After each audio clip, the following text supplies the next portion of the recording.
Hello, magandang umaga, tanghali, hapon, gabi sa sign ng Cancer with the water elements, okay?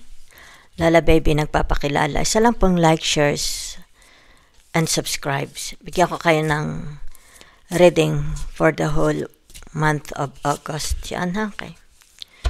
So, ito po is general, not a personal, okay? Salamat na marami. Okay, so tingnan natin ha. The yin and yang. It's about your energy is very balanced, okay? Your masculinity and your feminine energy, very balanced, di ba? It's about heart and soul is tinatawag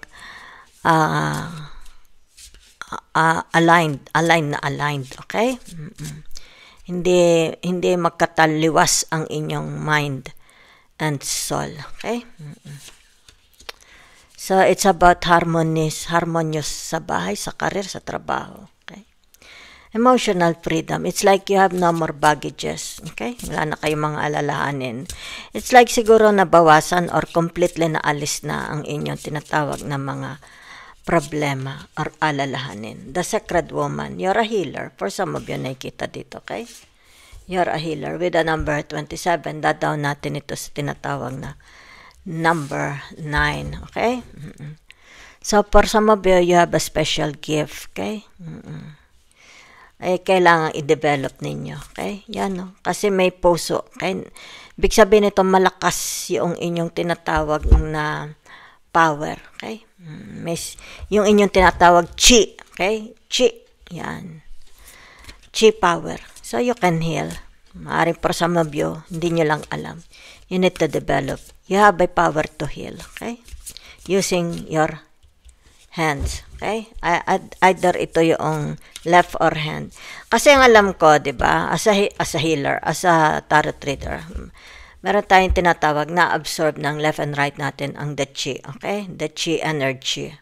So usually, the right hand is the healer, okay? Siya ang naglalabas ng energy, healing energy. And the left is your receiver, okay? So, itong receiver ng energy, okay? Pumapasok lahat ng tinatawag chi energy. And dito lumalabas yung tinatawag na healing energy. You can use right hands or both hands, okay?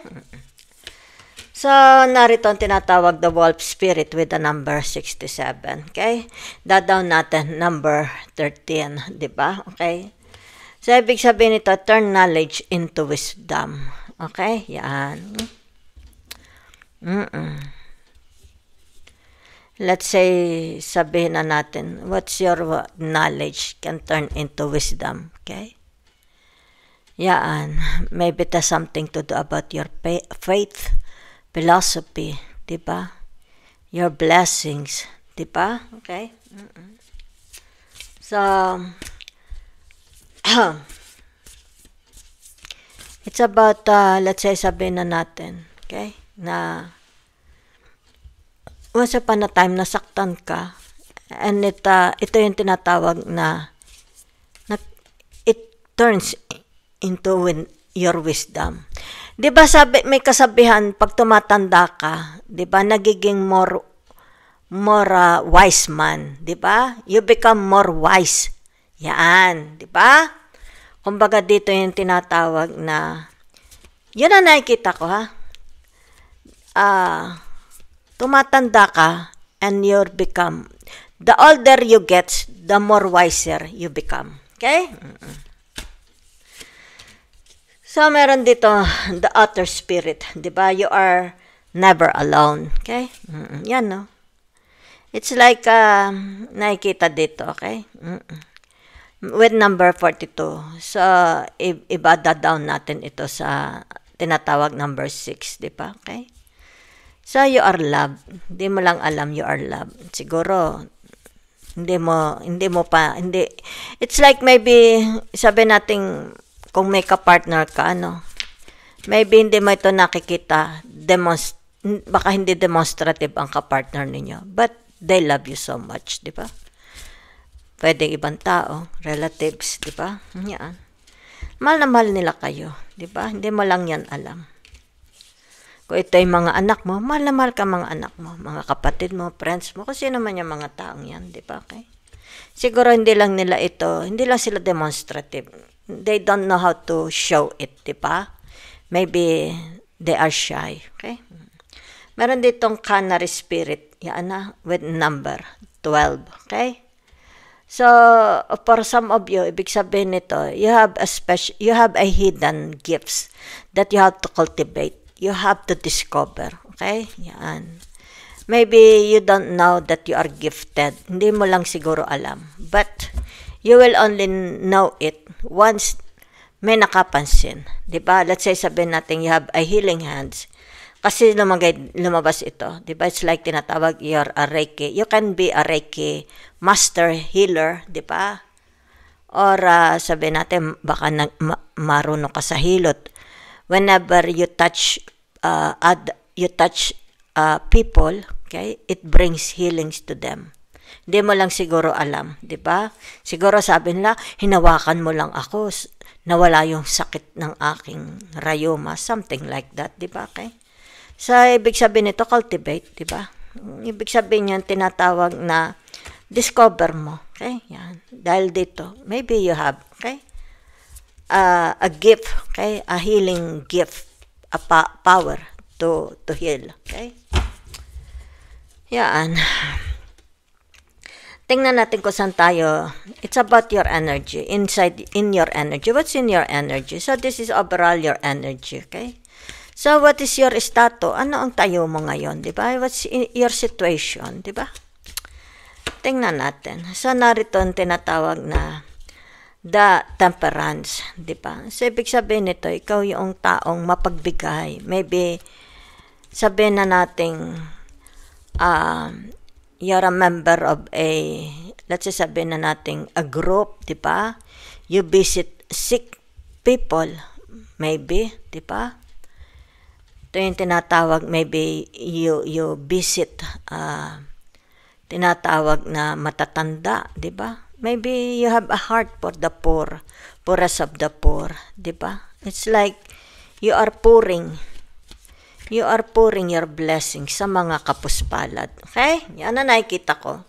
You're a very, very good person. It's like you give advice, good advice to others. It's like, what is your tinatawag na good traits, di ba? Baka likas na sa inyo ang tinatawag na matulungin. Di ba? Yan, no?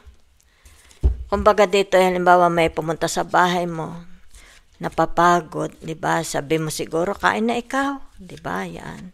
Saan ito? Kumbaga dito napapawi ang kanilang pagkauhaw, ang kanilang pagkagutom, ang kanilang kalungkutan pag ikay nasa paligid. It's like, ikaw yung kanilang earth angel. Di ba? Ang ganda. So, tingnan natin saan ito. Di ba? Yan, o. So, for some of you, it's like, yan, kasi lumabas ang the world, di ba? Okay? So, you are blessed. Okay? Let's say, sabihin na natin, saang area sa buhay ninyo, di ba? Maybe, sa trabaho mo, di ba? You are blessed to have a good children, di ba? Healthy children. A blessed family, di ba? Yan, no? Kasi lumabas ang the wheel of fortune, di ba?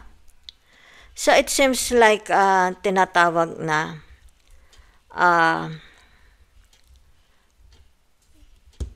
blessings coming your way. Di ba? Okay. Titingnan ko lang, ha? Okay, sandali lang. Saan ito? Ikaw ay nasa abroad. Ang asawa mo ba is nag-abroad? Yan, ha? Okay. Ang iyo bang tinatawag na scope ng iyong trabaho is, kasi nakikita ko dito yung scope, kasi lumabas ang the world. So, ibig sabihin nito, kasama mga foreigners, di ba?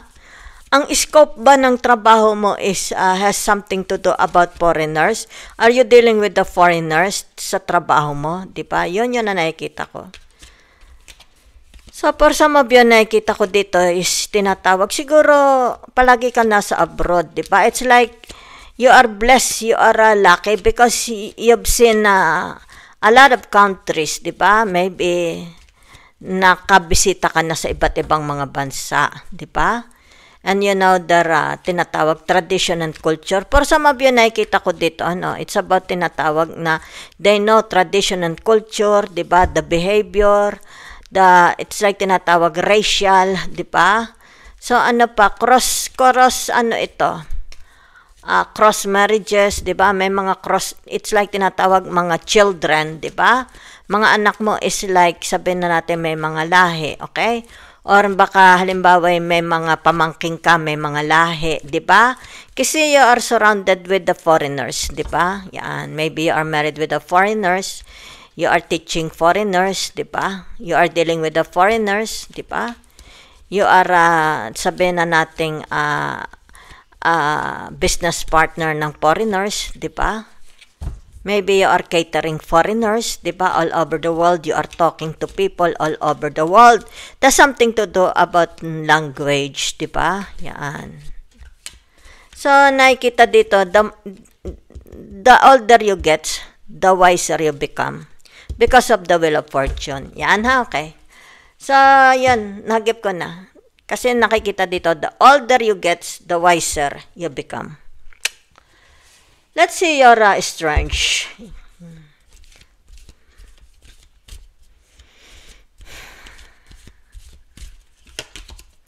Okay. So, ibig sabihin nito, yung tinatawag na the Uranus, okay?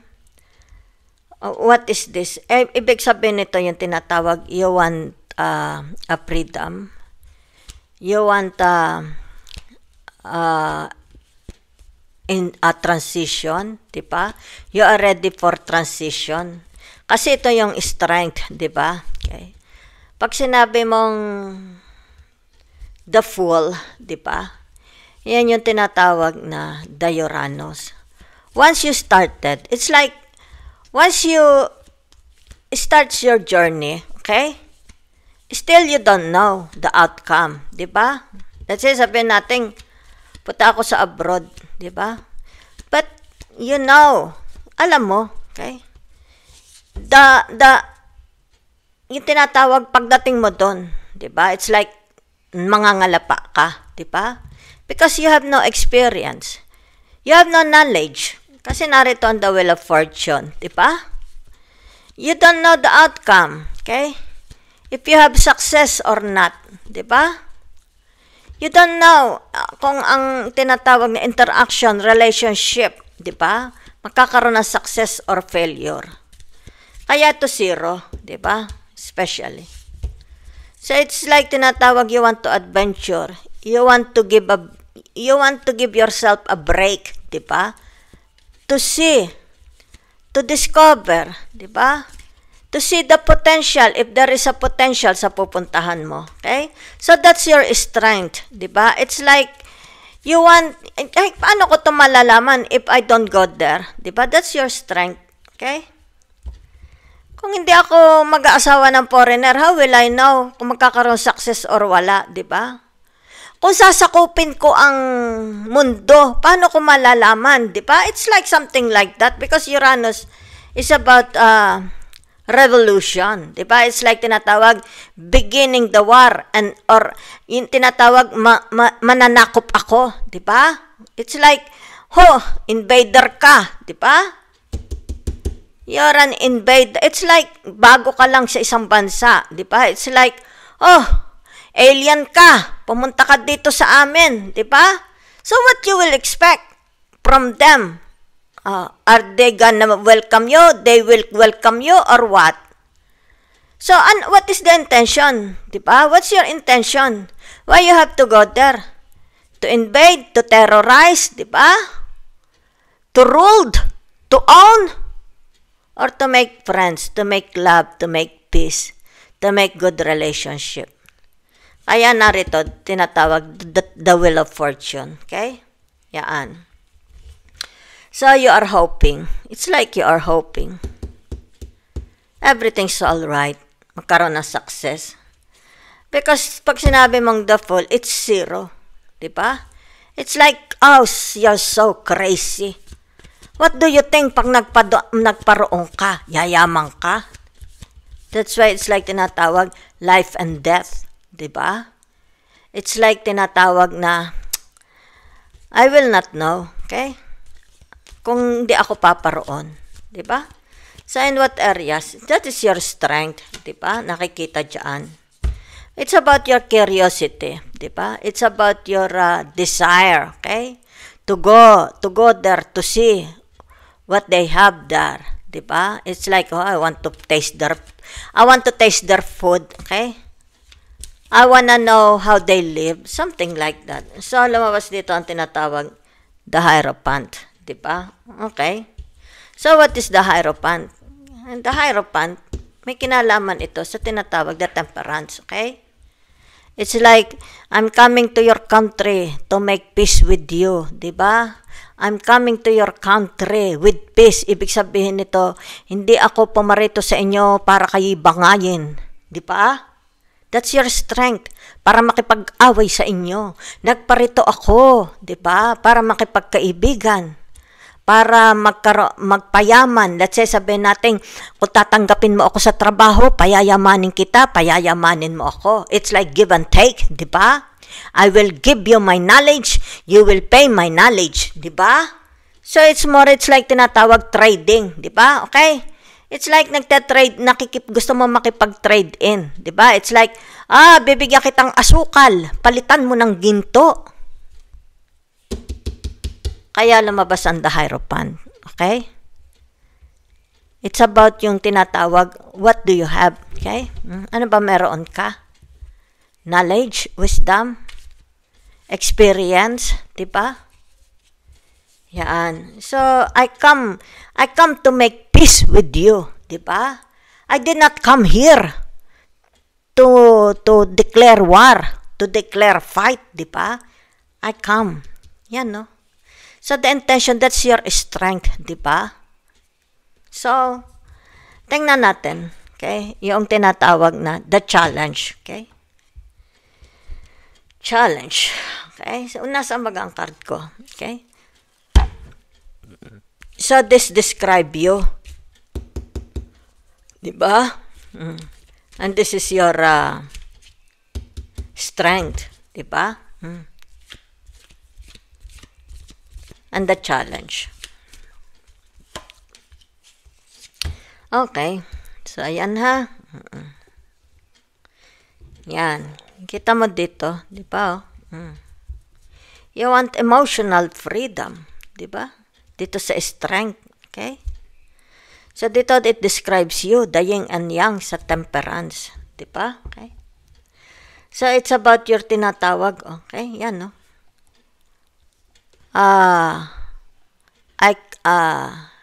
Make love, no war.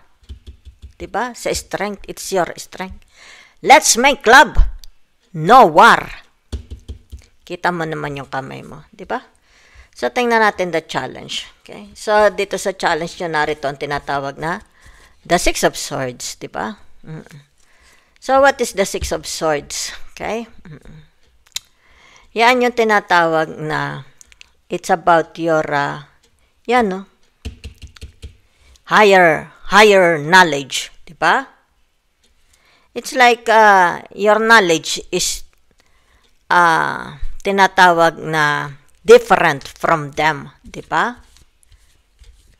It's more tinatawag na, let's say, it's like ang pag-iisip mo is kukumpara sa mga CEO, consultant, di ba? Mga higher, not an ordinary. Di ba? Yan, no? Big sabihin na to, revolutionize, something like that, di ba? It's like tinatawag, you have command. Kaya narito ang Holy Spirit, di ba? Yan. It's like you come here, di ba? Sing your own song to express, okay? To express express yourself, di ba? Okay? To impress. That's the challenge. You want to impress them. Diba? Kasi narito yan, no? Diba? So, ibig sabihin nito, that's your gift. Maybe sabihin natin magaling ang sales talk mo because you want to impress them, di ba? You want to amaze them, di ba? Yan. Kasi narito ang the Wheel of Fortune. It's like tinatawag, sa ulado mo lahat ng mga encyclopedia, sa ulado mo ang Wikipedia, sa ulado mo ang the world news, di ba? It's like, you ask me, di ba? And I will amaze you. Mabagsik itong cancer na to, di ba? Okay. So, let's see. Saan yan? Di ba? Oh, kita mo, di ba? Challenge. Yan, no? Ibig sabihin nito, you want to impress them. Okay? It's like tinatawag, I will challenge myself, di ba? This is a very, very big challenge for me. Okay? To attract a customer, a client, di ba? A buyer, a supplier, employer, high people. Very, very challenging. Okay? This kind of job, this kind of work. Just want to attract the royalties, the President of the United States of America. Yan, no? Very impressive. Okay? Challenge. It's like, hindi ka rin makapaniwala eh. Diba? Okay? It's like, I'm just an ordinary person. Look at me. A fool. Diba? Nobody ever think na I can do this. Na mawin ko. Diba? Ma-attract ko. Ma-impress ko.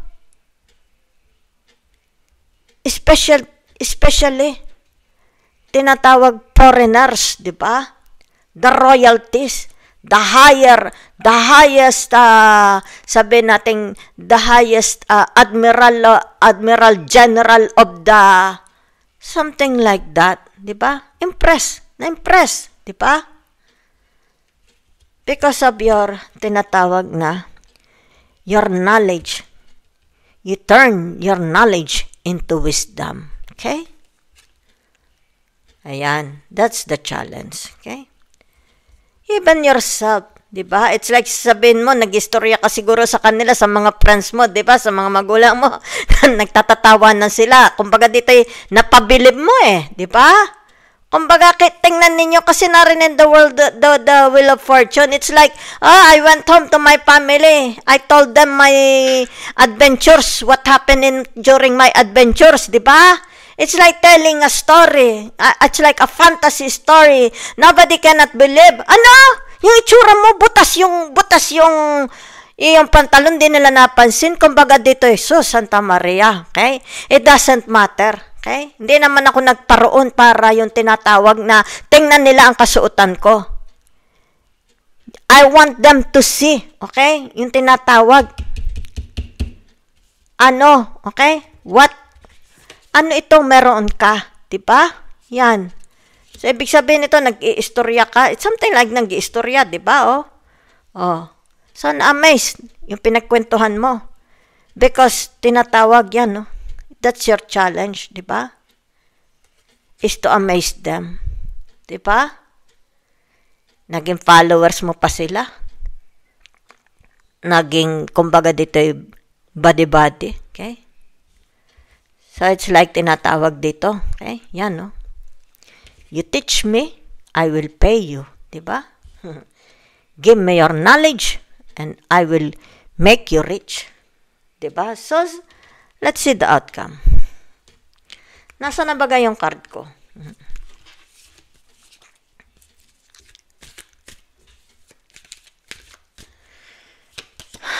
Yan, oh. Diba? The Eight of Cups. Diba? So, what is the Eight of Cups? Okay?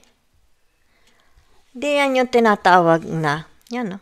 Sing your own song. Diba? Ito ay may kinalaman sa tinatawag the Eight of Cups. Diba? Ibig sabihin nito, yung it's like a gypsies. Diba? During their tinatawag na paglalakbay. Okay? kumbaga dito yung tinatawag, humuhuni siya. Okay? Halimbawa, pinatutugtog niya yung kanyang flute. So, kumbaga ito yung tinatawag naka-attract ng atensyon, di ba? Habang yung gypsies, you just imagine yourself compared to a gypsies. You went to a foreign land and you start singing your flute, di ba? And everybody is amazed, okay? How good you are, okay? How good you are, di ba? Kaya tingnan mo your hands. It's very, very powerful. It likes your hands can do magic. You can perform magic using your hands. Di ba, Cancer? Yan, no? Hear me. Di ba? Kumbaga dito ay nagkaroon ka ng audience. Kaya lumabas ang the Eight of Cups. Di ba? They were amazed. Di ba? It's like here.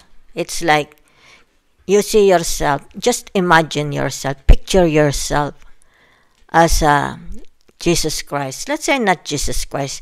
One of the disciples of Jesus Christ. You went to an unknown land and then you speak the language and everybody is amazed. Diba? Yan. Maybe you have a calling. That's why. So, nakita ko dito yung tinatawag the result. Okay? The outcome. Kasi malakas dito ang tinatawag na the sacred woman and the canary spirit. You ask yourself, okay? What is my tinatawag na strong, okay? Strong gift. Do I have a strong gift that I need to cultivate? Okay? It needs to come out. Okay? So everybody can hear it. Diba? Be like a canary spirit. Sing your own song. Diba? And what will happen to you? Yaan. Diba? It's like they'll be amazed. They want to see you performing again, dancing again, singing again, diba? And the wheel of fortune. Ibig sabihin nito, it comes from you, diba? Yan. Ibig sabihin nito, ikaw lang, okay? Ang makakapagpabago ng iyong tinatawag na kapalaran. Diba? Very nice. Yan. Very strong. Strong foundation. Very solid. Diba? It's like gumagawa ka na ng iyong tinatawag buhay. Especially pag dumating ka na sa time tinatawag na retirement pension para ma-enjoy mo ito. Diba? The Eight of Cups. Okay? Ano na i-contribute mo? Anong participation ginawa mo? Diba? It's like tinatawag, I made it. Nagkaroon ng kabuluhan, katuturan ang buhay ko habang narito sa mundo. Diba? So, ibig sabihin yan, tinatawag, malulugod ang langit. Hindi mo inaksaya. Okay? The gift God is given unto you. Diba?